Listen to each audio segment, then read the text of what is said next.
Well, hello, slingers. Welcome back to another week of the Wordslinger podcast, and I'm happy to have you here for sure. We're just going to do a little riff, a little solo slinger episode, so stick around for that. And I got a few things buzzing around up here, so you won't want to miss it. I don't think you'll want to miss it, so stick around. It's the Wordslinger podcast, where story matters. Build your brand, write your book, redefine who you are. It's all about the story here. What's yours? Now, here's the guy who invented pants optional, Kevin Tomlinson, the Wordslinger. Wordslinger. Well, I am Kevin Tomlinson, the Wordslinger, and I'm glad you're here. It's been an interesting couple of weeks, man. We got hurricanes blowing through, multiple hurricanes blowing through the southeast and east coast, and I got a lot of people I'm worried about right now. So if you are one of those people, I mean, by now the hurricanes have passed. If you're listening to this or watching this, I hope everyone turned out okay. And I've been praying for all you guys. So that is, man, I've lived on the Gulf Coast most of my life in Texas here, and it's no fun going through a hurricane, and it's no fun, especially if you get slammed and just powers out for weeks, or it's just awful. It's awful, especially in regions like Texas and Florida, and I think the sort of a lot of the East Coast region that got hit by whatever the Helene, I think. There, we have high humidity during these months. We have heat. It's very uncomfortable, sometimes dangerous. It's a scary thing. So I hope everyone's okay. This has been past week or so. I've been working, couple of weeks. I've been working on this new book that I'm doing with J.D. Barker, which is I'm very excited about. I had some thoughts about the whole process because I'm kind of keeping Wordslinger podcast is occasionally my video diary of of what's going on with me as a writer. It's not like I haven't co-written anything before. I've done that with several people in the past. I've done ghostwriting in the past. I've done a lot of work that requires me to kind of work around someone else's the process or whatever. It's been interesting though to look at this. I've talked about this in the past where my original problem was that I had trouble with the outline.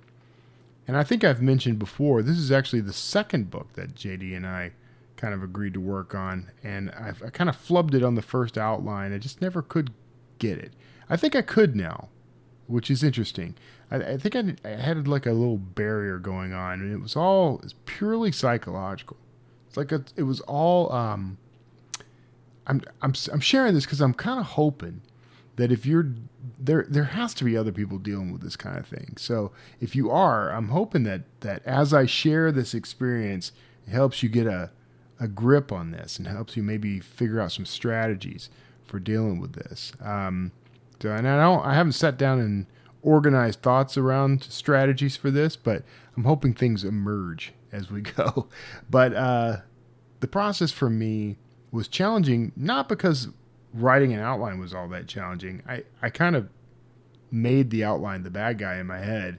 But the truth is, man, once I kind of got into the rhythm of it, I actually kind of started enjoying the process of it and find it very useful. As I'm working on this new book, I'm finding it kind of helps keep me on the rails a little.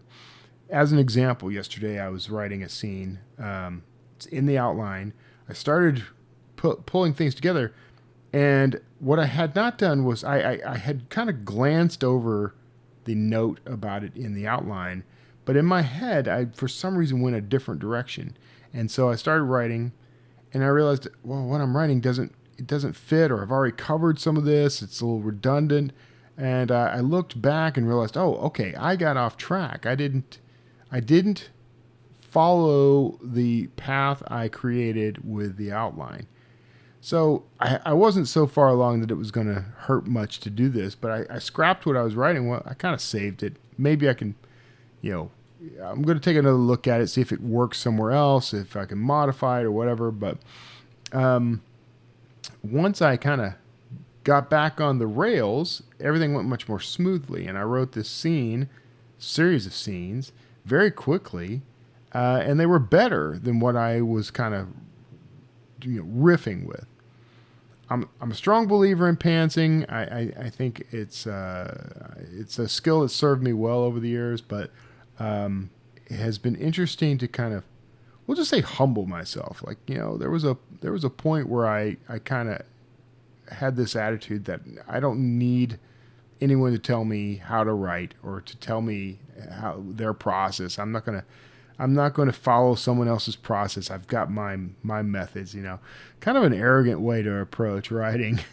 But I did, I made a conscious effort when I was talking to JD about all this. Like, this all started with me kind of asking him some questions about outlining and about the process he had with James Patterson, that sort of thing. I just wanted to kind of learn. And I think at that time I was still sort of lingering in this attitude of like, well, I've got this figured out. I don't know what was really happening, but I think some subconscious part of me decided I needed to try something a little new or learn something so that I could grow as a writer. I think we come to that point sometimes. There's just a point where no matter what your career is, you have to humble yourself enough to start with a beginner's mind again and learn new processes, new approaches. It doesn't mean that what you're doing is wrong. The way you do it is wrong. It doesn't mean that your way is, less effective than someone else's way. It just means that you're willing to kind of push the limits a little and start again and try something new and maybe grow from it, evolve from it. It's been interesting to experience that. I've been watching that FX show, The Bear, which I avoided for a long time because, and I think this is another part of my stubborn personality. Like, when something becomes very popular with everyone else, I almost look at it with disdain. Like, it can't actually be good because everyone loves it. And I was never. FX is an interesting network because it's the one responsible for a whole lot of these dramas that I often just. I'm not going to say they're not good. I mean, they're usually really good and really engrossing, but they kind of stress me out a little. Because a lot of times what will happen is, like, you follow a law drama, a legal drama, or a police procedural or whatever, and they'll do an excellent job with the realism. FX is known for, sort of gritty realism, but I get bogged down in that. Like, it just weighs on me. I don't think I've ever finished an entire FX series because of that. Because at some point I just sort of feel hopeless. But what I like about The Bear, and I'm gonna swing back around on why this is relevant. So bear with me, quote unquote. But what I like about The Bear is it's not exploring the seedy underbelly of being a chef or that world. It's not exploring like the dark side of the culinary world. It's actually quite hopeful as a show. It does have its dark, gritty moments.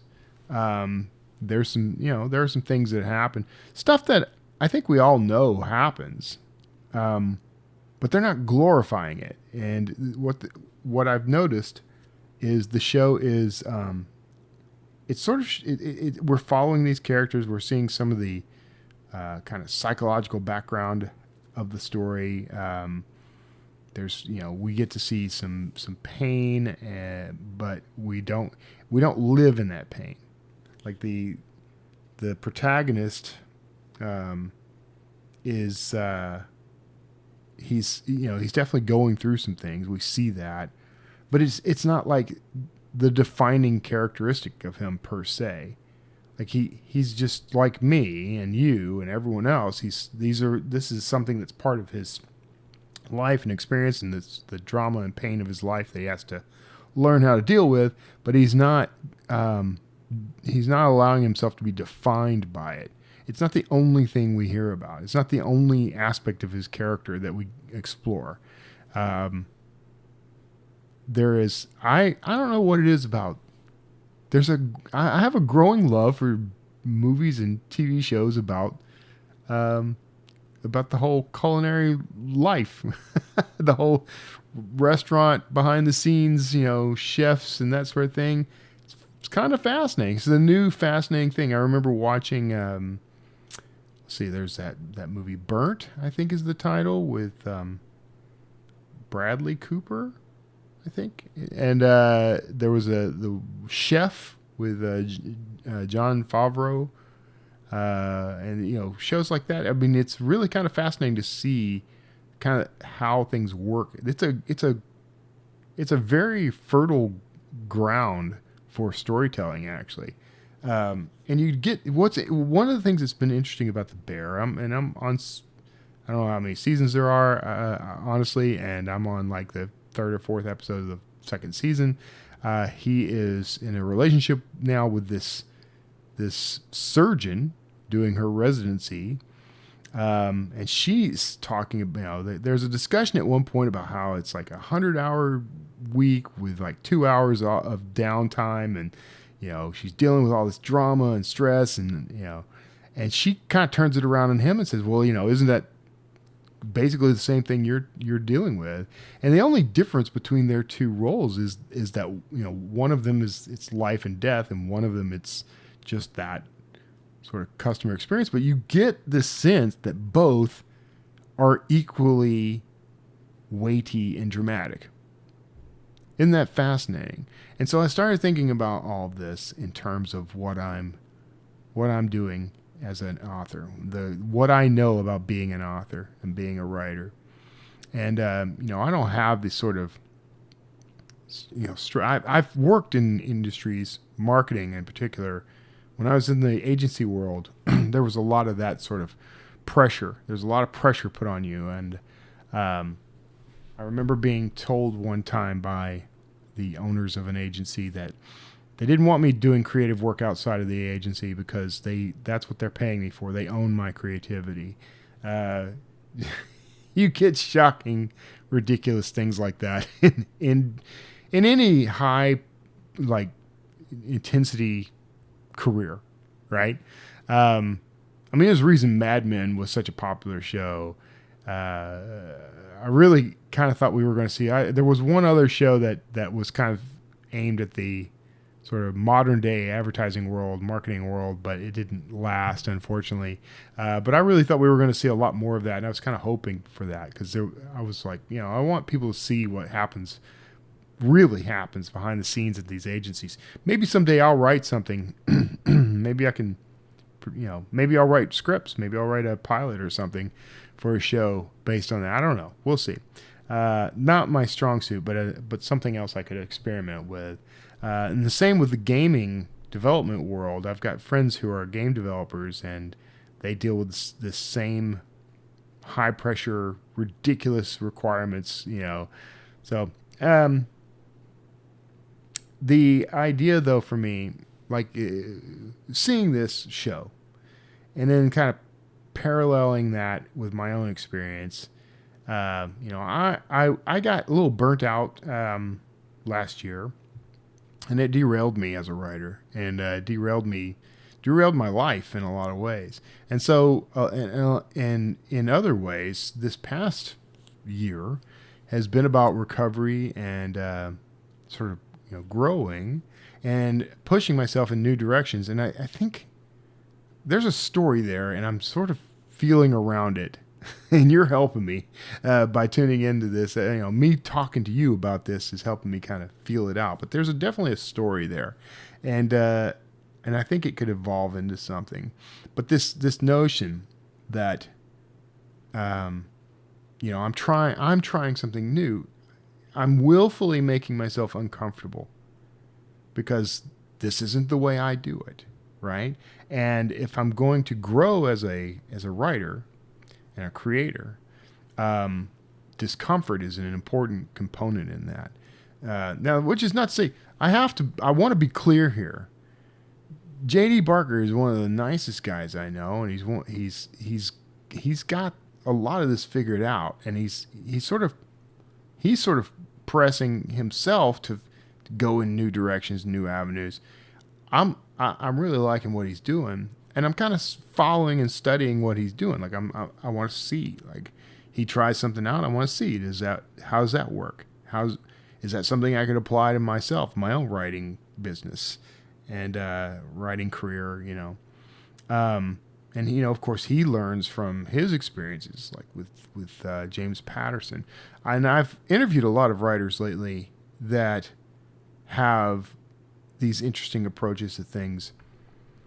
I've been very, very focused on self-publishing now for about 10 years. I love the self-publishing space. I'm a very independent kind of person, and so, independence and autonomy are incredibly important to me, and I want to encourage that and empower others to do that. And, it feels like a calling for me to be a part of that sort of thing. What I'm looking at here is, like, I'm feeling a sort of shift. It's something I talk about a lot, the whole artisan age stuff, all that stuff. I'm noticing there's a shift toward more tangible experiences. For example, just today I wrote about books. I'm off to my left, and I can't show it to you on YouTube without causing chaos. But I just built a whole new bookcase to help me get all the books that were in piles on the floor and get those a little more organized. And I think I made a joke on Facebook that this has really freed up floor space for more books. But I wrote a whole piece on Substack today about the sort of the reason why I like physical books. And I'm not one of these who says I'll only read physical books. I think that's kind of corny, just that's a line I don't necessarily think anybody needs to be drawing in the sand. I read ebooks because they're convenient. They're always available. If in a pinch, I've always got a book on me. That's one of the reasons I read ebooks. That's a separate, different kind of experience for sure. But there is something about that tangible book in my hand that I prefer, and I think a lot of us are like that.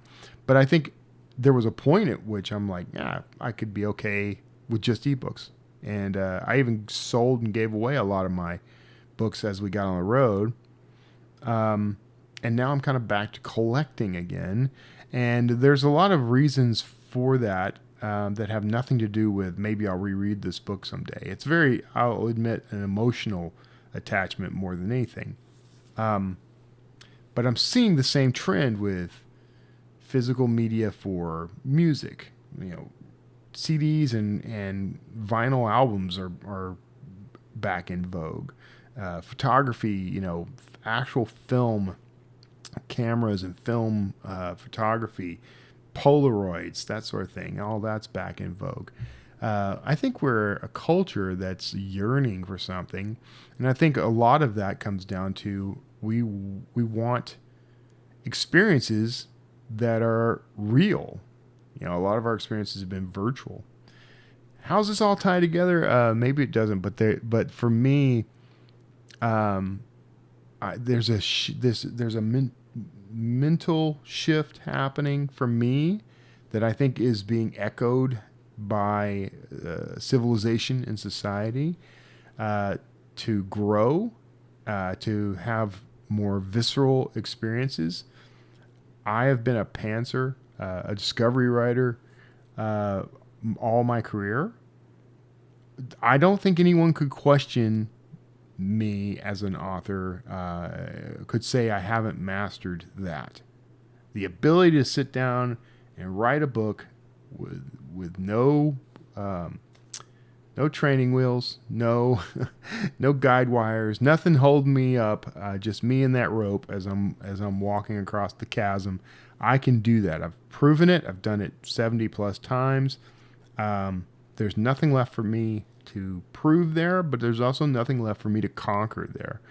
I think that we as human beings, we're wired to push over the next hilltop, to take the next trail we find, to explore the next new territory and find novel and new experiences, and to test ourselves.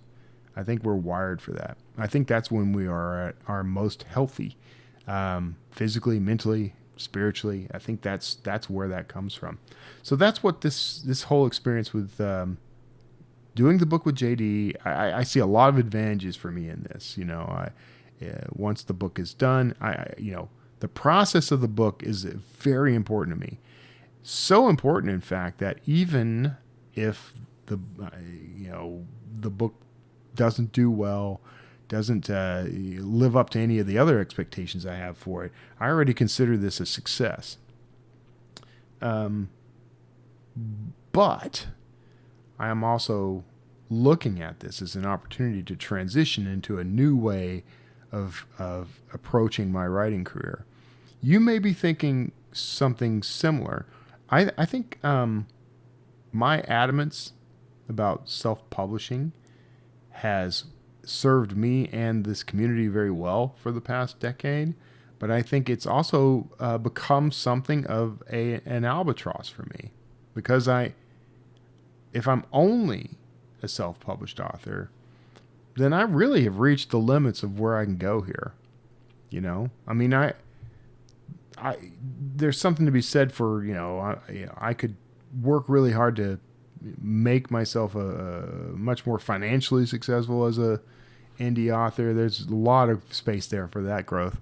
But I feel like the industry, the publishing industry itself is changing, and I think it's a reflection of our culture shifting and changing. We are becoming less and less enamored of virtual experience all the time, and we're looking for something real. Pardon me. Forgive me, those of you listening, for coughing in your ear. We're looking for that hands-on, feet on the ground, sweat on our brow experience that we just can't get from, VR goggles or or whatever. I sit here every day as I'm writing, and I play on YouTube. I tend to play some form of music, and it shifts. A lot of times it's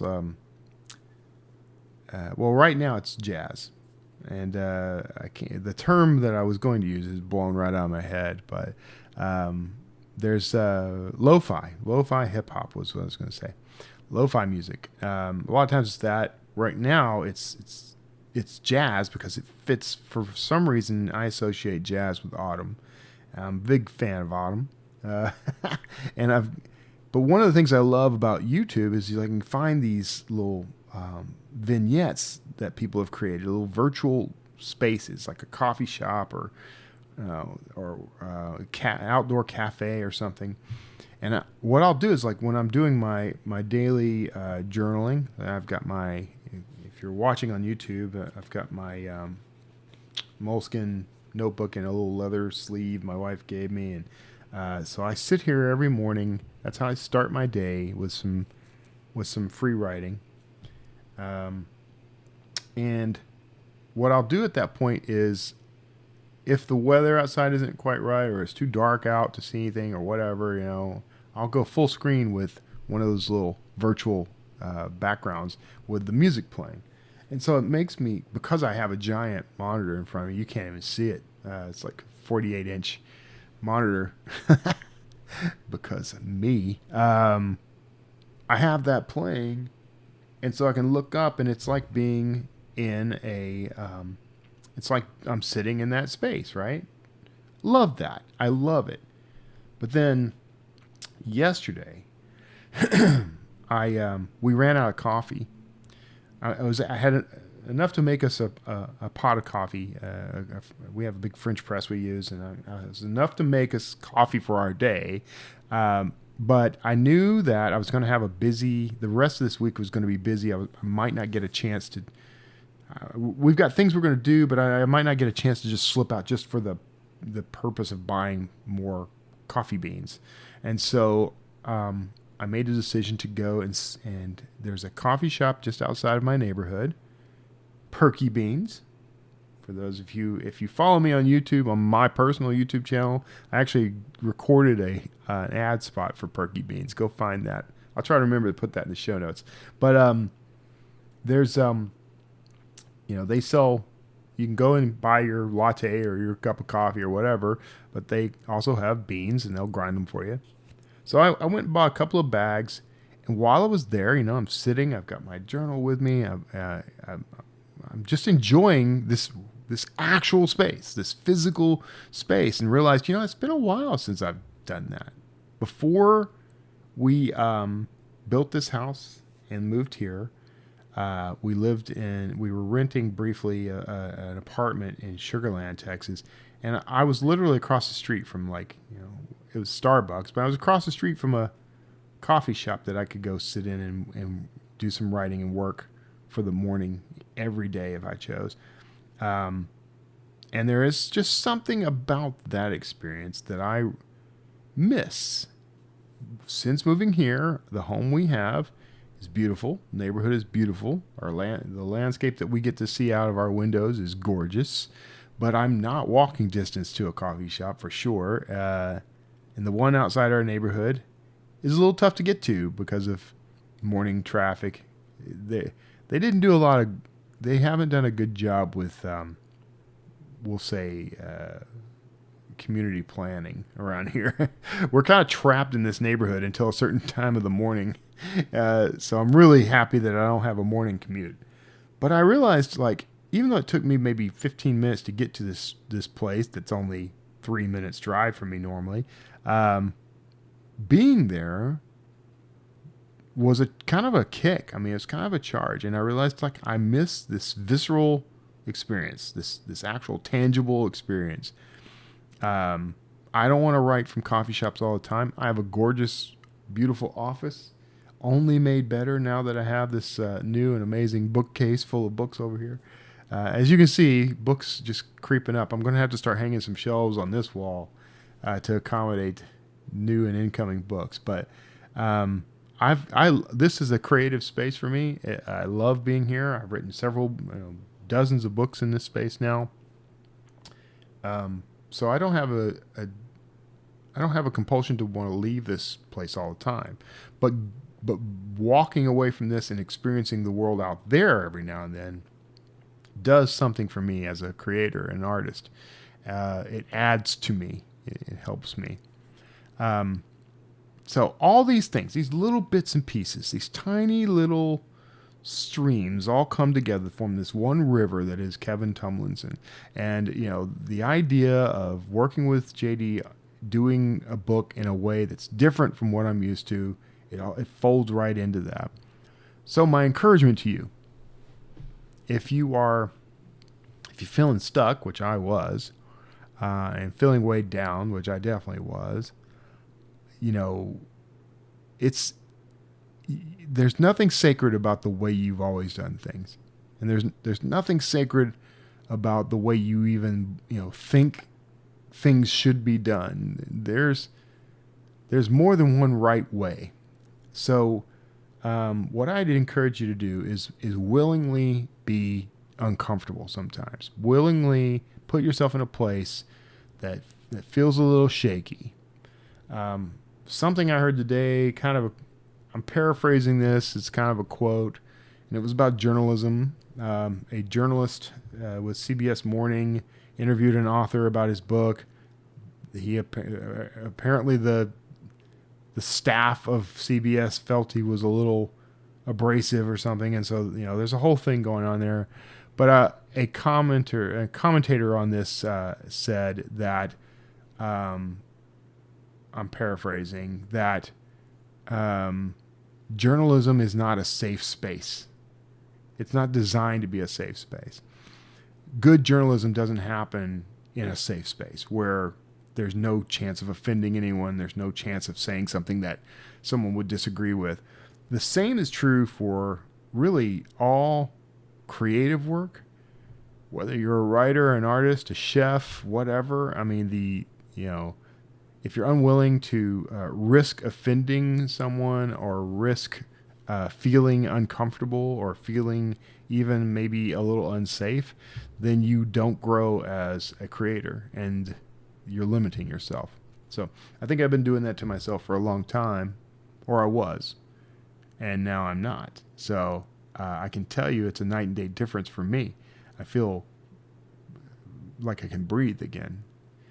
I had locked myself in a little cage built of my own dreams and goals. And now we're returning to this opportunity to, to be free, to be myself, be who I really am. So I don't know what just happened there. If you're watching on YouTube, video may have just cut out. Something went funky there. Sorry about that. If you're listening on the podcast, hopefully nothing happened, but I'm just going to take that as a sign that it's time to wrap things up. So thank you for tuning in to this week's Wordslinger podcast, solo slinger episode. I know these are shorter and don't, I don't know. You'll have to let me know what you think of how these things go. I've got some more interviews scheduled coming up. I want to have a nice mix of interviews and these solo episodes because I don't know, it's my show, damn it, and I'm gonna just do it my way, I guess. So, but let me know what you think in the comments below, wherever you are. If you, I don't get alerts if you're finding a way to comment on the podcast on your favorite podcast app. I don't get any sort of notification for that. But if you want to communicate with me and interact with me, the best way is for you to go to YouTube. Go to youtube.com/wordslingerpodcast. Like, subscribe, share these episodes, comment, and I will interact with you. But commenting also tells YouTube that we like each other, we're engaged with each other, and so it'll help me find others who are similar to you out in the YouTube space. But I get it. Not everybody can slice off the time to watch a podcast, so I don't begrudge you subscribing on your favorite podcast app. No problem whatsoever. But if you could do me that favor, go over to YouTube and find me and subscribe, and that helps me out, and I can continue to help you out. So that's going to do it for this week's Wordslinger podcast. Thank you for tuning in. Hope you have a blessed day. Hope you're okay out there, hurricanes and all. God bless you. I'm praying for everybody. And I will see you all next time. Wordslinger.